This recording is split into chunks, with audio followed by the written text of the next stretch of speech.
Perfect. So Adilson is the master of design thinking and cool. user interface and all these really cool things. So we're going to talk a little bit about design thinking. And Adilson is also a software developer. Yeah, I have been developing with Java and other technologies for quite some time. Yeah. And Inspired by you.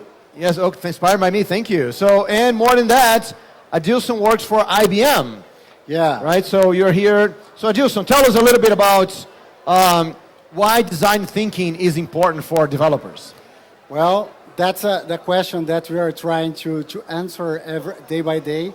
And especially for companies like ours, like Oracle and IBM, this big enterprise, and you have a big process and trying to get in with the agile process, then we now have this kind of a design thinking process. And So well, what is design thinking to begin with?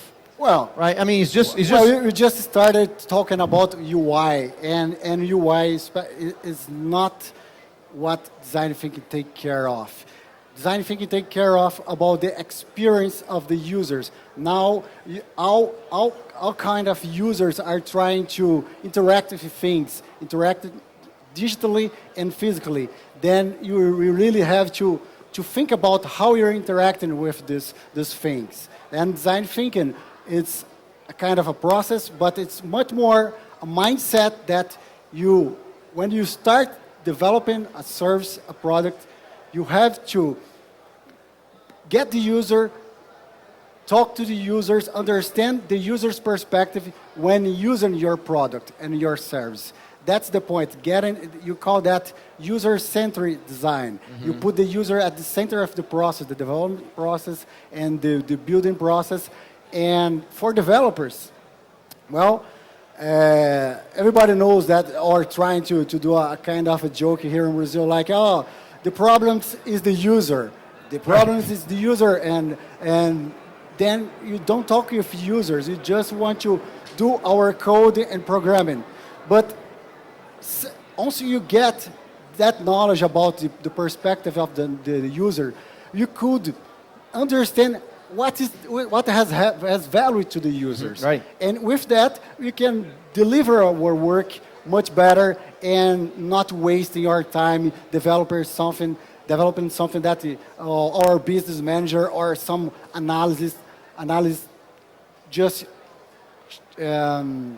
ask us to do that. Then Right. your focus and outcomes from the users.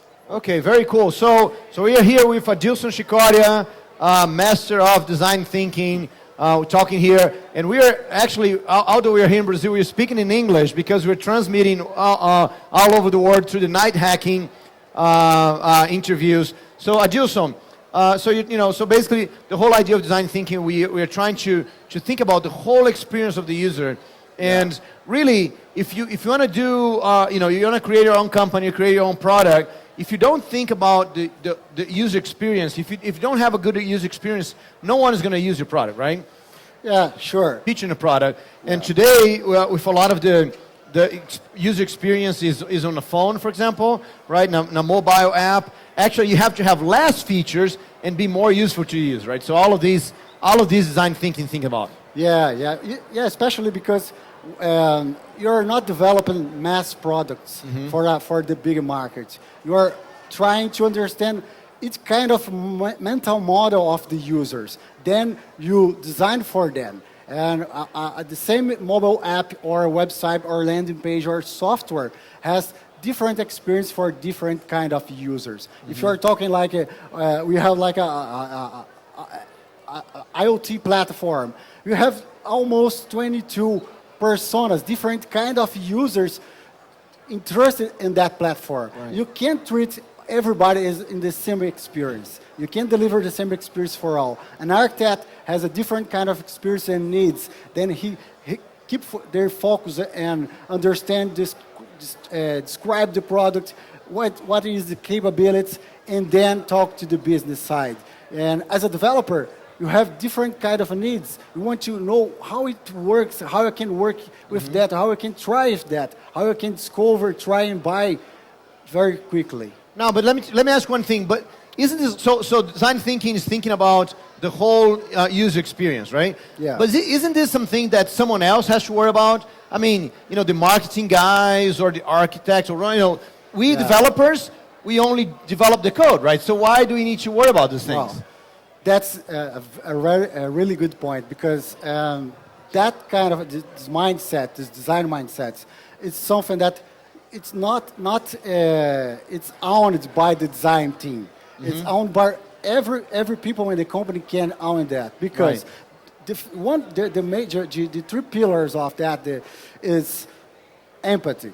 Everybody can develop empathy with people, and if you're in the business, or if you're in the marketing, if you're in a developer or a designer, any kind of people can develop empathy. And collaboration is something that can join. You can join a team with a business developer, is a designer and an architect, and they have to collaborate. Then the design thinking process is a process that bring the people together to collaborate and have with the empathy, working together radically. Then that's the point.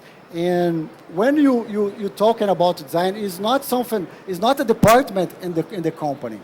It has to be in all companies. It's a mindset. Like Agile, it's a cultural change. It's not like a bunch of tools to use it in just a brainstorm meeting. It's something that create a culture.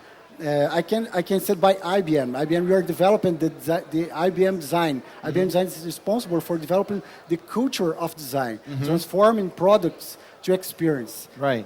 Then developers, designers. Then with designers, you can get like specific design things like UX designers, front-end developers, and visual designers, user research.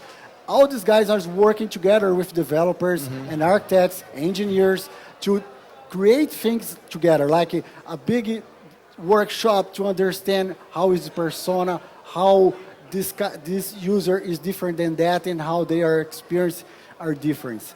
And when you do that, the developer share the knowledge about the user. Then he can take much more care about the user. That's pretty cool.